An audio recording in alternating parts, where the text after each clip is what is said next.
Lu thơ xia đầu yu tuần ju pli có nhỏ nhà sân. Cho chúa ta kỳ có sơn gió lò. Cho ia sai có tụ khen gión trọng và luôn chơi mua luôn xì. Luôn nhà họ lu xia tự tua.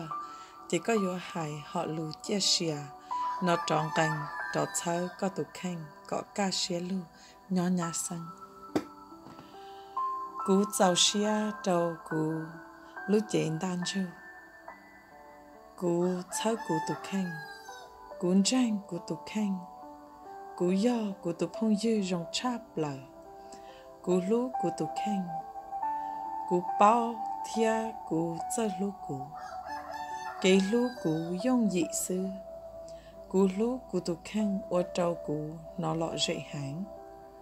Cú lú cú tụ khen ô trâu cú nó xí xí nhỏ. Cú phử cú tụ khen.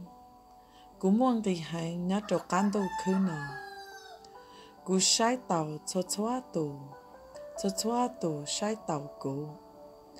Mô cho chong tù lú cú. Cú nịa cú chí lú cú. Cú lú cú nịa cú chí.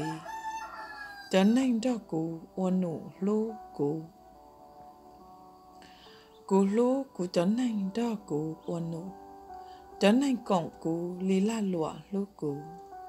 Cú mô phong dư cho chong lú cú thiết chậu cú ca. Nên nhẹ phong cú. Cú lú cú tụ khen ta xuyên thọ. Cú rong tàu dì lú. Inu cú dì lú rú rú tô lợ. Cú dì nên mua kế lú kế rong xia chua cho kế cú tàu. Cú mua kế thay yang bloa mìa nụ nọ. Cú lú nên mua kế ca xuyên tàu hành nụ nọ. Cho chua ta kỳ cú sợ lọ. Cú ca xia dị sư. Cho chua nụ ya inu chia. Cú khóa thia ô châu trâu chua chá chì.